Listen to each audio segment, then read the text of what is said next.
नमस्ते मित्रों। आज हम छत्तीसगढ़ की उस स्वर्णिम इतिहास की बात करेंगे जिसने इस भूमि को अपनी विशिष्ट पहचान दी। सीजीपीएससी की परीक्षा के दृष्टिकोण से यह विषय न केवल आपके प्रारंभिक बल्कि मुख्य परीक्षा के लिए भी अत्यंत महत्वपूर्ण है। हम मौर्य काल से लेकर क्षत्रिय राजवंशों के उदय तक की इस कहानी को गहराई से और क्रमानुसार समझने की कोशिश करेंगे। दोस्तों,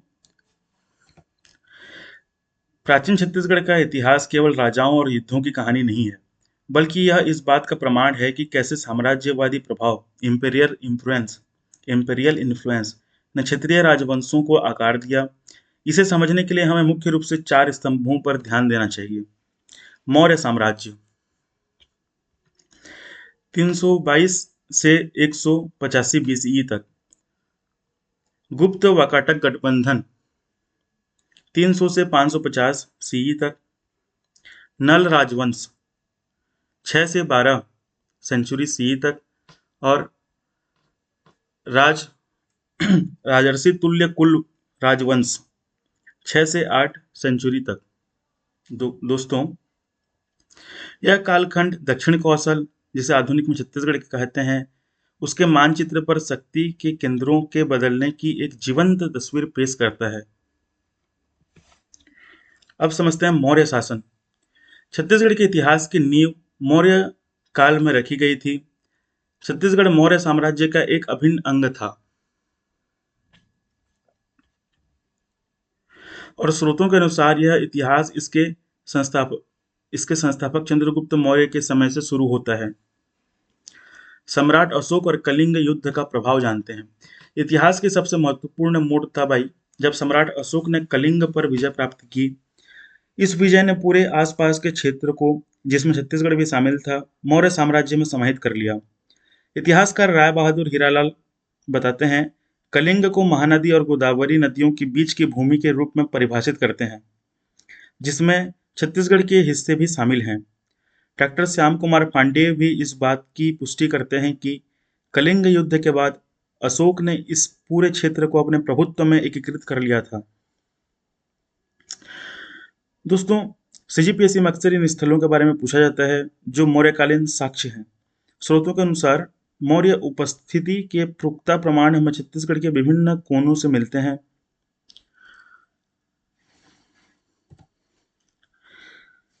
पहला है रामगढ़ की पहाड़ियां, सरगुजा।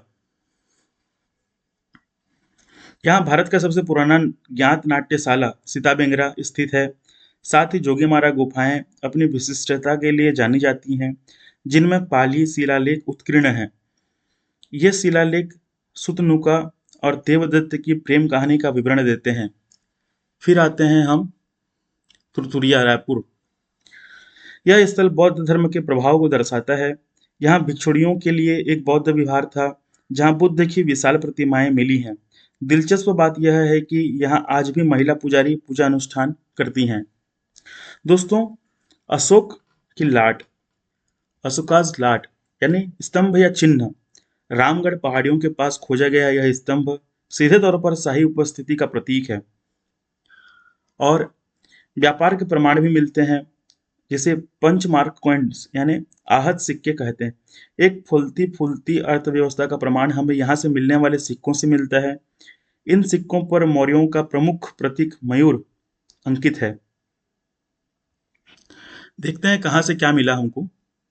अकलतरा से 259 चांदी के सिक्के, ठठारी से 253 चांदी के सिक्के और तारापुर से 15 चांदी के सिक्के हमें प्राप्त हुए। दोस्तों, उसके बाद आते हैं गुप्त वाकाटक संबंध पर। गठबंधनों का एक नया युग। मौर्यों के बाद दक्षिण कौशल की राजनीति में गुप्तों और वाकाटकों का प्रभाव बढ़ा। यह युग युद्धों से अधिक रणनीतिक गठबंधनों का था। रणनीतिक विवाह, स्ट्रेटेजिक मैरिज। गुप्त सम्राट चंद्रगुप्त महाराजाधिराज ने अपनी दूरदर्शिता का परिचय देते हुए अपनी पुत्री प्रभावती गुप्ता का विवाह वाकाटक राजा रुद्रसेन द्वितीय से किया। इस गठबंधन ने दोनों शक्तियों को मध्य भारत में मजबूती प्रदान की।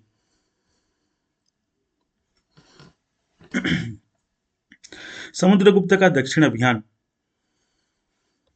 दोस्तों, गुप्त वंश के महान विजेता समुद्रगुप्त के दक्षिण अभियान का विवरण प्रयाग प्रशस्ति शिलालेख में मिलता है। परीक्षा के लिए यह महत्वपूर्ण है कि उन्होंने इस क्षेत्र के दो प्रमुख राजाओं को हराया था, कौशल के महेंद्र और महाकांतर के व्याघ्रराज। समुद्रगुप्त की नीति यहाँ विनाश की नहीं बल्कि ग्रहण मोक्ष अनुग्रह की थी। अर्थात समझते हैं, ग्रहण अर्थात शत्रु को बंदी बनाना, मोक्ष अर्थात उसे मुक्त करना, अनुग्रह अर्थात उसका राज्य उसे वापस लौटाकर उस पर उपकार करना। अब समझते हैं बस्तर के नल, क्षत्रिय शक्ति का उदय। जब गुप्त और वाकाटक सत्ता में थे, उसी समय बस्तर के वनों से एक नई शक्ति का उदय हुआ, नल राजवंश की। उत्पत्ति और क्षेत्र स्रोतों के अनुसार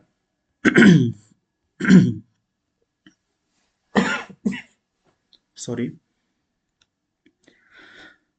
स्रोतों के अनुसार नल राजवंश का उल्लेख वायु पुराण और ब्रह्मांड पुराण में पौराणिक राजा नल के वंशज के रूप में किया गया है। उनका ऐतिहासिक क्षेत्र बस्तर क्षेत्र में केंद्रित था, जिसे चक्रकूट या महाकांतर के नाम से भी जाना जाता था। उनकी राजधानी पुष्करी थी। प्रारंभिक शासक और समृद्धि वराहराज, जो 400 से 440 एडी तक थे, इस वंश के एक प्रारंभिक और शक्तिशाली राजा थे। उनका लंबा शासन शांति और समृद्धि से भरा था। इस समृद्धि का सबसे बड़ा प्रमाण अडेंगा से प्राप्त 29 सोने के सिक्के हैं। यह वही समृद्धि थी जिसने उनके प्रतिद्वंदी वाकाटकों का ध्यान अपनी ओर खींचा।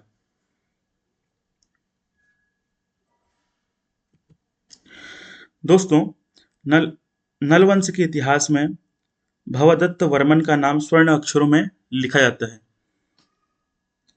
उन्होंने वाकाटक साम्राज्य पर सीधा हमला किया और उनके सम्राट नरेंद्र सेन को पराजित किया। फिर प्रभुत्व की घोषणा। भवदत्त वर्मन ने न केवल युद्ध जीता, बल्कि वाकाटकों की राजधानी नंदीवर्धन पर कब्जा कर लिया। उन्होंने वहीं से एक आधिकारिक भूमि अनुदान जारी किया, लैंड ग्रांट जारी किया। यह उनके प्रतिद्वंदियों के लिए अपमान का एक अभूतपूर्व कृत्य था। अब जानते हैं, इतिहासकार श्री राम गोयल का अनुमान है कि वाकाटकों के खिलाफ इस पिंसर मूवमेंट, दो तरफा हमले में नलों को गुप्तों से सहायता मिली होगी, ऐसा माना जाता है।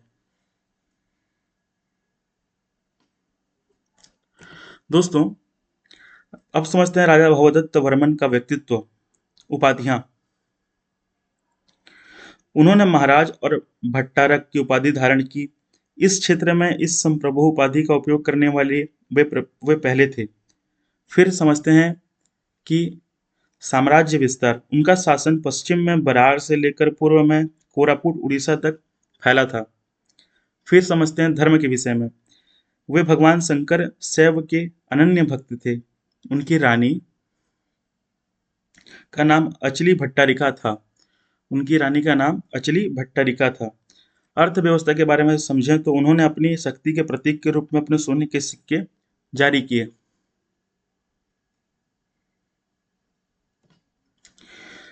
दोस्तों, प्रतिशोध और पुनरुद्धार। सत्ता का खेल कभी एक जैसा नहीं रहता। भवदत्त वर्मन की मृत्यु के बाद वाकाटकों को प्रतिशोध का अवसर मिला।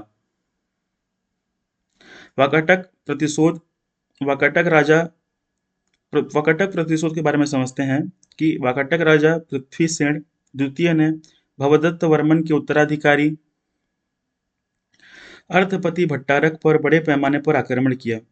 इस युद्ध का परिणाम विनाशकारी रहा। अर्थपति युद्ध में मारा गया और वाकाटकों ने नलों की राजधानी पुष्करी को पूरी तरह से तहस नहस कर दिया।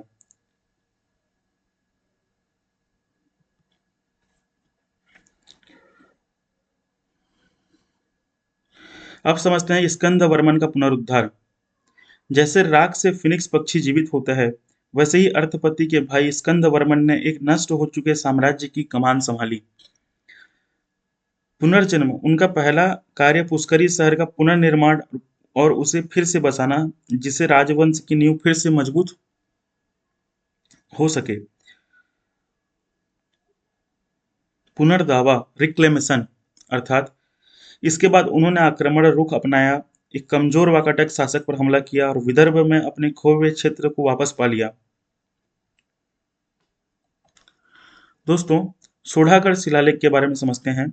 स्कंदवर्मन के अटूट साहस को सोढ़ागढ़ पत्थर शिलालेख की प्रारंभिक पंक्तियों में देखा जा सकता है, जिसमें लिखा था, विजय थे, विजय हैं और विजय रहेंगे। यह नल राजवंश का पहला शिलालेख है। यहाँ एक सांस्कृतिक बदलाव भी दिखता है। अपने शैव पिता के विपरीत स्कंदवर्मन विष्णु के भक्त बन गए और उन्होंने सोढ़ागढ़ में एक विष्णु मंदिर का निर्माण कराया था। राजिम के अंतिम नल और विरासत। समय के साथ नलों की राजनीतिक शक्ति कम होने लगी, लेकिन उनकी सांस्कृतिक विरासत आज भी जीवित थी। अंतिम वैभव के विषय में समझते हैं कि बाद के शासकों में राजा विलास तुंग ने वास्तुकला के क्षेत्र में अमिट छाप छोड़ी। विलास तुंग का योगदान राजिम शिलालेख के अनुसार प्रसिद्ध राज्योलोचन मंदिर के मुख्य हिस्सों जैसे कि मंडप, इसके प्रवेश द्वार और 4 मुख्य स्तंभों के निर्माण का श्रेय उन्हें जाता है। शक्ति का ह्रास। अंततः नल शक्तिशाली चालुक्य सम्राट पुलकेशिन द्वितीय के जागीरदार बन गए, जिससे उनके स्वतंत्र शासन का अंत हो गया। दोस्तों, जब कौशल के एक अन्य क्षेत्रों में नल और वाकाटक संघर्ष कर रहे थे, रायपुर आरंग के क्षेत्र में राजर्षि तुल्य कुल शासन कर रहा था। आरंग ताम्रपत्र। इस राजवंश के बारे में लगभग पूरी जानकारी उनके अंतिम शासक भीमसेन द्वितीय द्वारा जारी एक ताम्रपत्र से मिलती है। राजवंश का प्रतीक। उनकी शाही मुहर राजमुद्रा एक सिंह थी, जो संप्रभुता का प्रतीक है। दोस्तों, प्राचीन जड़ों के विषय में पूछते हैं कि कलिंग राजा खारवेल के एक शिलालेख में राजर्षि वंश तुल्य कुल का उल्लेख मिलता है, जो इस वंश की बहुत पुरानी वंशावली की ओर संकेत करता है।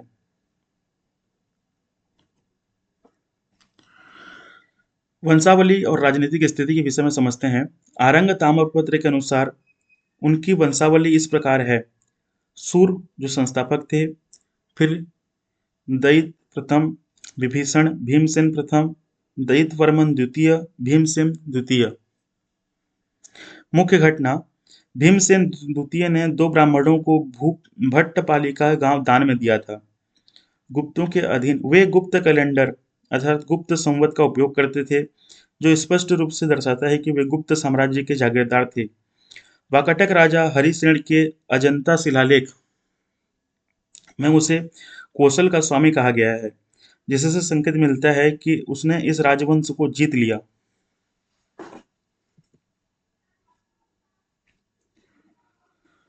दोस्तों, प्राचीन छत्तीसगढ़ का यह इतिहास एक नाटकीय गाथा है। बुनियाद। मौर्यों ने प्रारंभिक राजनीतिक और आर्थिक ढांचा स्थापित किया। प्रभाव। गुप्त वाकाटक संबंध ने क्षेत्रीय राजनीति को प्रभावित किया। नलों ने विजय, विनाश और पुनर्जन्म की एक वीरतापूर्ण कहानी लिखी और राजर्षि तुल्य कुल जैसे राजवंश कई प्रतिस्पर्धी स्थानीय शक्तियों की उपस्थिति को दर्शाते हैं।